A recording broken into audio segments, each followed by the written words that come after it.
This happened many years ago. I've never liked camping. I'm just not built for it. The dirt, the bugs, the uncomfortable nights in a sleeping bag that somehow always end up feeling like a rock by morning. Unfortunately, I've been camping more times than I can count, though never by choice. My dad is one of those rugged, wilderness-loving types, and every summer when I was a kid, he dragged me out into the woods with his equally rugged friends to disconnect from technology and reconnect with nature. By the time I hit sophomore year of high school, I'd had enough of suffering in silence. I finally convinced him to let me bring a friend along to make the whole thing a little more bearable. To my surprise, he agreed without much fuss. So I brought my friend Charles from school. Now, you'd think bringing Charles would have made it worse, considering he was a hardcore Boy Scout back in the day and actually loves camping, but Charles was cool about it. He teased me for hating it, but he wasn't one of those "you're not a real man if you don't love the outdoors" types. Plus, I figured if I had to suffer, at least I'd be suffering with someone who knew how to make a fire and pitch a tent without turning it into a full-blown disaster.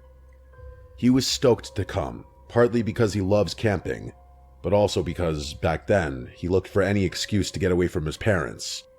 Unfortunately, the trip didn't go as planned from the start. It turned out that one of my dad's friends had messed up the campsite booking.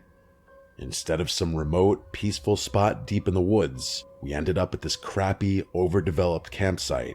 I'm talking indoor bathrooms, paved walkways, and even a playground for little kids. It wasn't camping. It was basically glorified backyard living, or glamping, I guess. To say my dad was upset would be an understatement. We didn't even discover the worst part until a few hours later. Right next to the campsite was a mini amusement park.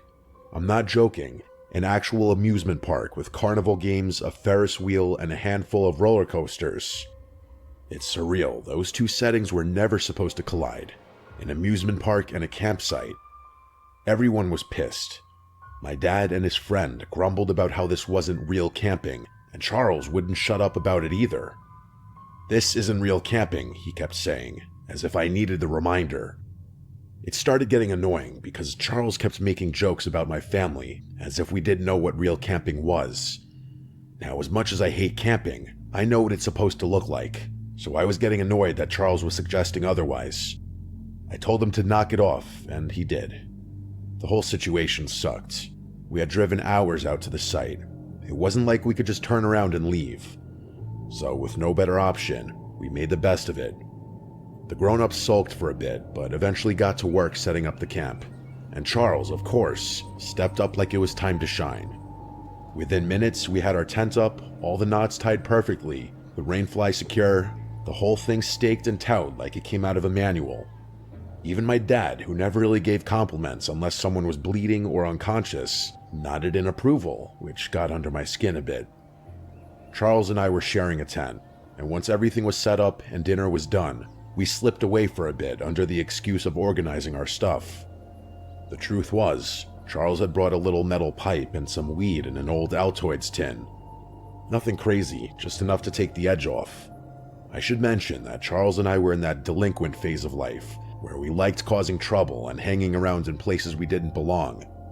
I don't smoke weed anymore, and part of me will always wonder if the only reason I ever did was because I was trying to stick out and defy the norm.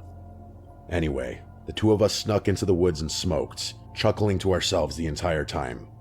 I don't think either of us were worried about smelling, since we'd probably be avoiding the adults for the rest of the night. We finished our session and made our way back to the tent. After a few hours of just chilling and talking about some of our other friends from school, we both agreed that we had way too much energy to sleep. Charles had a very mischievous grin on his face, and I could only imagine what he was thinking.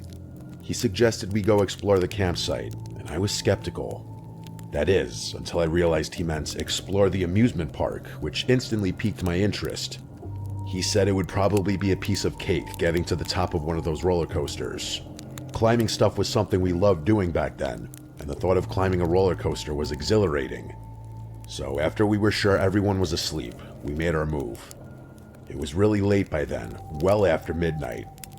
We grabbed our flashlights and headed to the fence surrounding the park.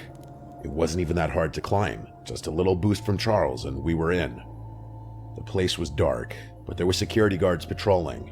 and every so often, we'd hear the hum of a golf cart making its rounds. It felt like we were in some kind of stealth video game, sneaking around and trying not to get caught. We progressed through the park slowly, ducking behind buildings and keeping an eye on the patrol. At one point, we had to sprint across an open stretch of road to avoid a guard. It was actually really thrilling, but also scary as hell. It's a hard feeling to describe. Everything seemed like a game, but both of us knew the consequences would be harsh if we were caught. We finally made it to the base of the roller coaster, and from up close, it looked way bigger than it had from the campsite. We spotted the maintenance stairs running up alongside the main ascent and didn't hesitate. The metal rungs clang softly under our feet as we climbed, one step at a time, trying not to make too much noise. There were no railings for part of the stretch, which was actually kind of terrifying. We finally reached the top, and the view was unreal. We could see the entire park below us. We took a single photo up there, as you can see here. I wish we had taken more pictures, but we were being extremely cautious as to not draw attention to ourselves, as we wouldn't be able to get away in time if someone spotted us from below. Eventually, we figured we'd pushed our luck long enough and decided to head back. After making it to the bottom, we started creeping through the park back the way we had come. For whatever reason, the return route was much quicker than the initial one. Maybe the patrol wasn't as intense or something at that hour. I really couldn't tell you. We were maybe 5 minutes from the spot we'd hopped the fence when we had to stop. One of the guards was making a round in a golf cart, so we had to quickly duck behind a snack shack and wait for them to pass. That's when I noticed something move in the dark. At first I thought maybe I imagined it, or maybe it was a shadow from the golf cart's headlights bouncing off something weird. But then Charles tapped my arm and pointed in the same direction. I focused my gaze a bit more and confirmed it. About 30 feet away, just barely visible in the darkness between two buildings, was another person. They were crouching down just like us, like they were also sneaking around and trying to avoid the guards. It didn't look like a kid though. The worst part about it was that I was fairly confident they were looking directly at us. At this point, we were actually kind of scared. Between the patrolling guards and now this, the situation was getting a little overwhelming. As much as we wanted to, we still couldn't move. The guards still hadn't passed yet. I kept my eyes glued to the figure, and they actually started moving. They darted across a patch of open ground and right through the little spill of light coming from a nearby street lamp. For a split second, I saw him clearly. It was a man like I suspected.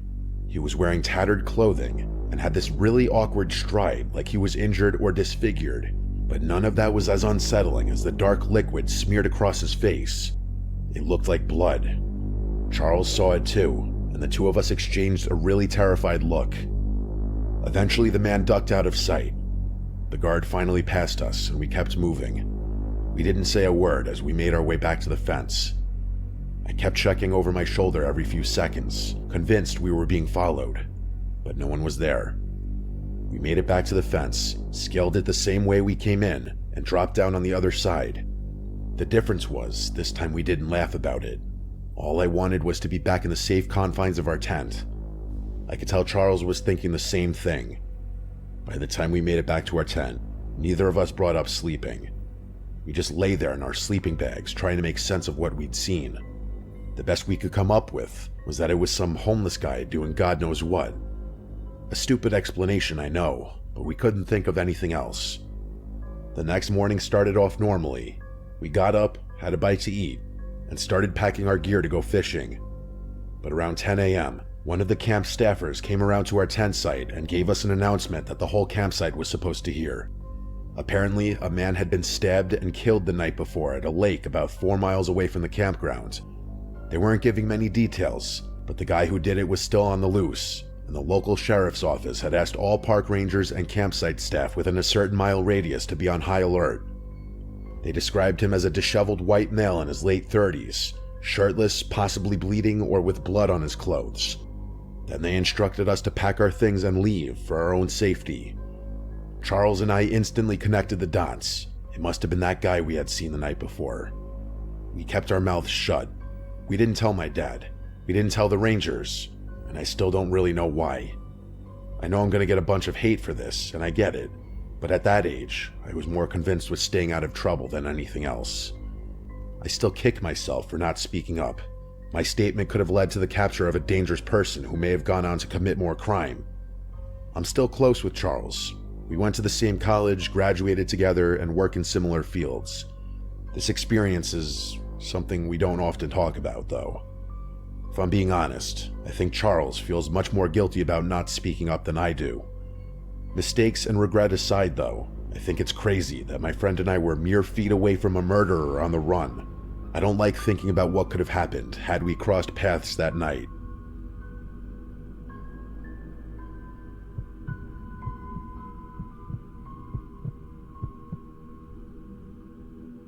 This happened back in October of 2016, right when that weird clown hysteria was all over the news.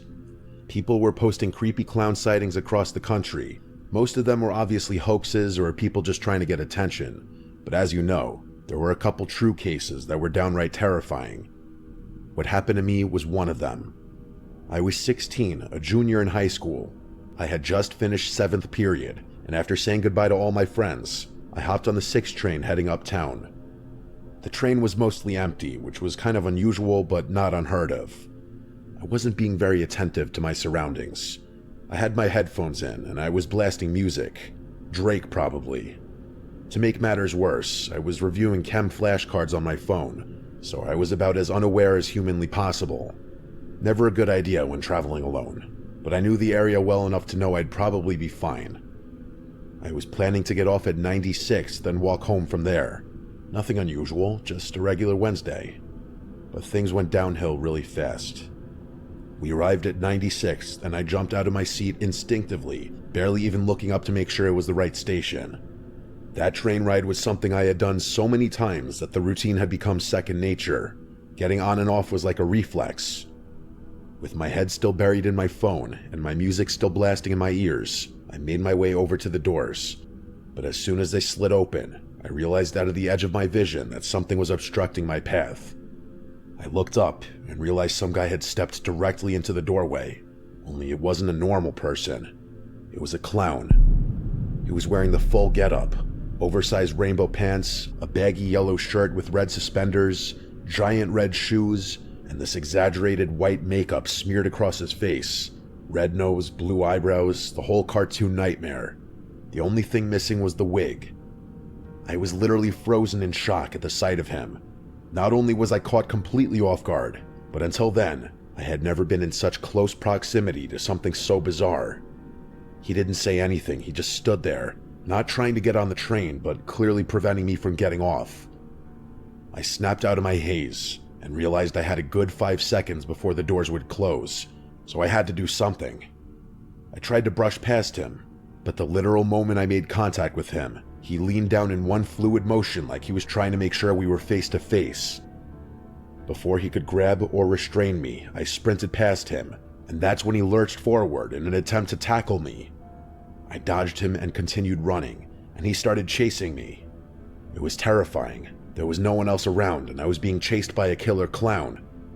The 96th Street station is relatively quiet in the early afternoon, so I was essentially on my own. I shot a glance behind me and saw him pursuing me, only his stride wasn't normal. He was running with this jerky motion like his limbs were disproportionate, but I was much more focused on what was now in his hand. It was what looked like a kitchen knife. I didn't know where he had been hiding it or what his intentions were, but I didn't care. I ran up the stairs and out of the station, and immediately reported the situation to the police. He didn't follow me onto the street, but I was still pretty shaken up. The police sent someone down to the station, but he was gone by then. Even after talking to the police and being reassured that I was safe, I couldn't get the irrational thought out of my head that he somehow knew where I lived and was going to track me down later. But that obviously didn't happen. In fact, nothing else ever happened at all. I wouldn't be surprised if my story ended up on the news as one of the many strange clown encounters of 2016, although I can't say for sure. It took me a few weeks to fully get over this experience.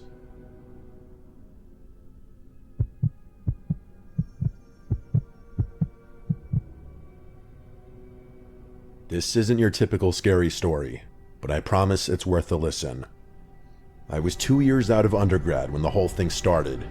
While I was technically getting an online graduate certificate at the same school I had obtained my bachelor's at, I still had a ton of free time on my hands. During that period of my life, I was jumping around from odd job to odd job, looking for any old gig to fill the hours and help me stack some cash. Let's just say Indeed was my best friend at the time. I honestly found 90% of my leads from that one website alone. I was getting tired of door dashing around the same 6 neighborhoods for minimum wage, so I decided a change of pace was in order. As I was browsing Indeed later that night, I stumbled upon something intriguing. It was a private lifeguarding job at a hotel a few towns over. I know that doesn't sound that abnormal by itself, but there were a couple of strange details in that listing that gave me pause. First of all, the hours were backward, like they weren't normal pool hours. You'd expect a typical hotel pool to open sometime in the morning and close sometime in the evening, with maybe a few hours of downtime in the middle of the day, right? Well, this was the opposite, damn near exactly. They wanted someone to operate and supervise a swimming pool from 5 p.m. to 1 a.m. during the week. It was basically a night shift for a pool. That wasn't the strangest thing, though. The requirements explicitly requested an individual who didn't speak Spanish. Let me repeat that. They specifically wanted someone who didn't speak Spanish. Here was the problem. I've been speaking Spanish since I was a little kid. I'm literally half Mexican.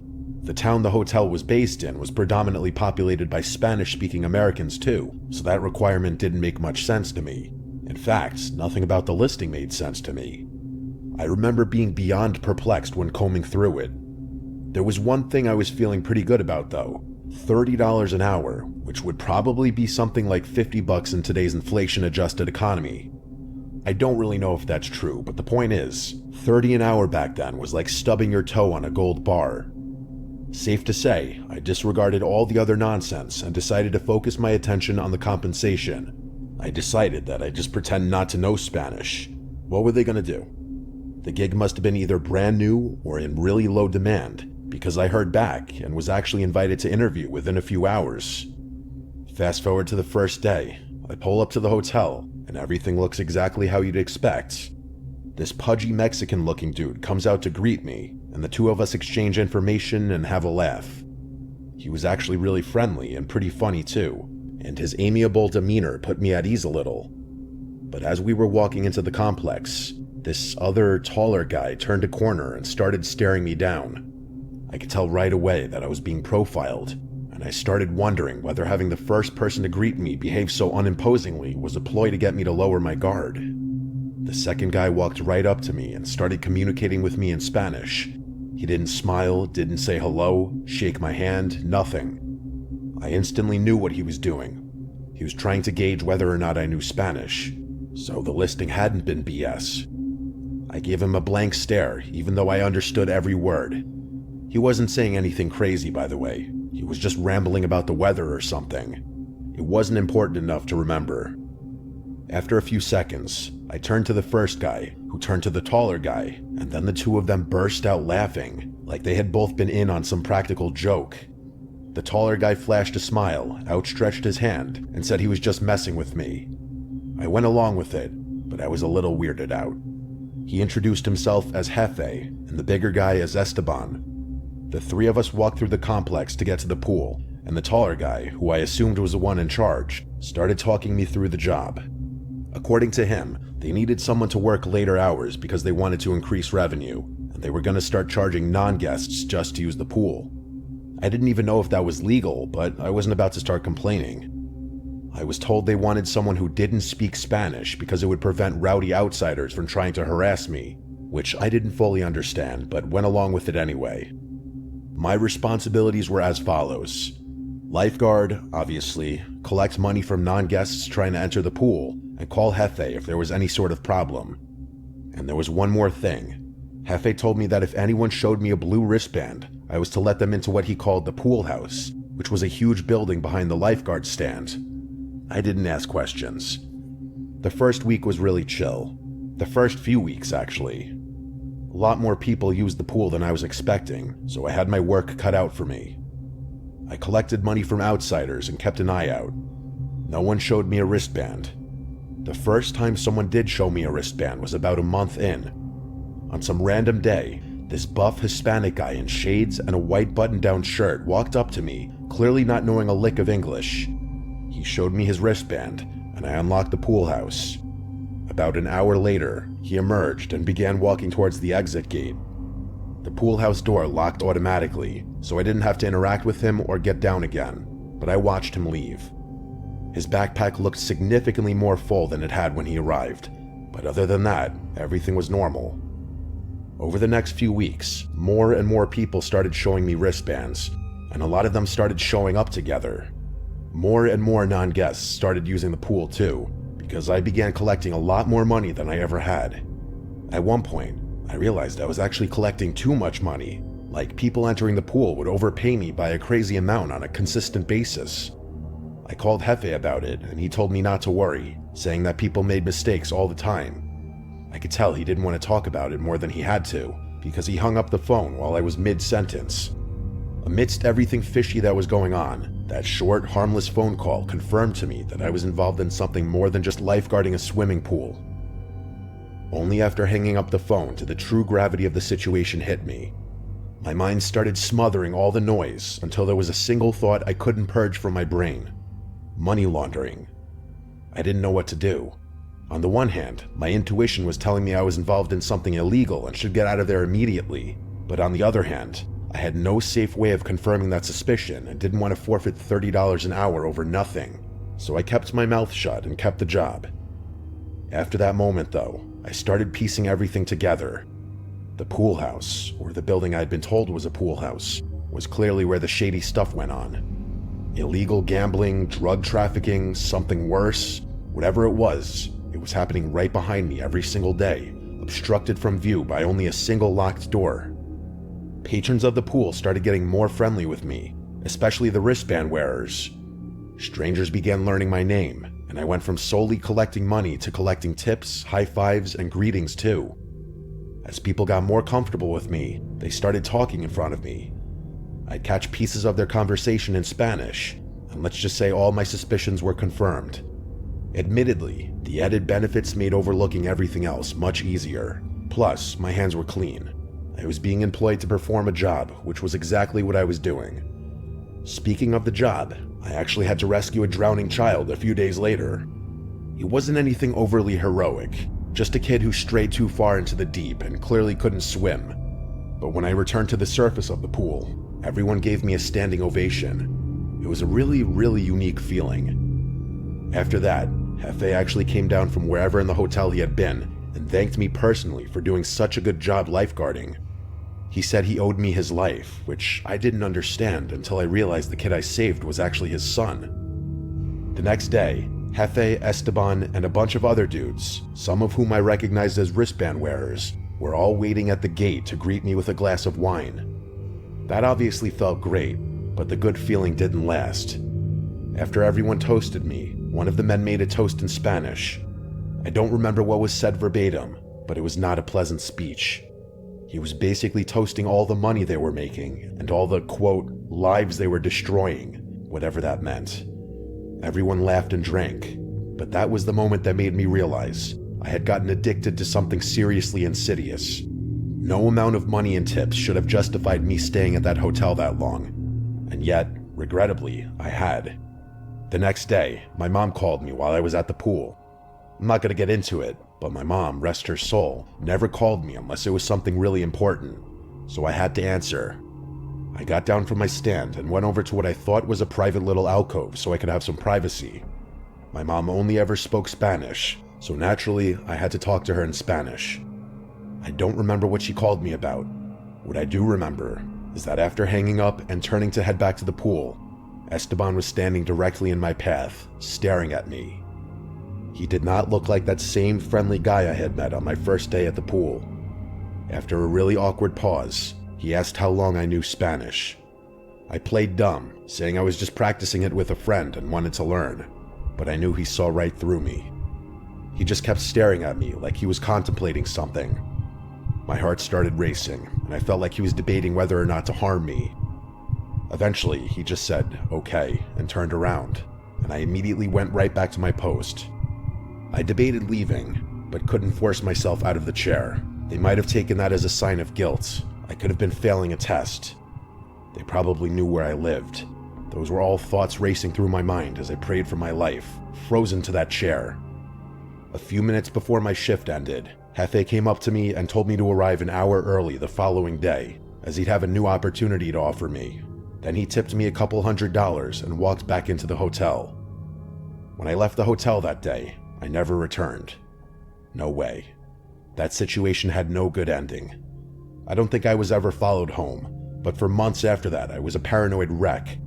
Every van or suspicious-looking car in my street freaked me out, and there were nights where I just stayed awake for hours, thinking about the situation. Even after all these years, there are things about it I don't understand. They were obviously moving drugs, I get that, but why they'd even need me at all was something I never understood. My best guess was that they just needed someone on payroll who could act like a clueless employee if the cops ever stopped by. Who knows? I still think I was really close to losing my life that day, as unlikely as that may seem to anyone hearing this. But I'm telling you, the way Esteban was glaring at me, there was one thing on his mind, and one thing only.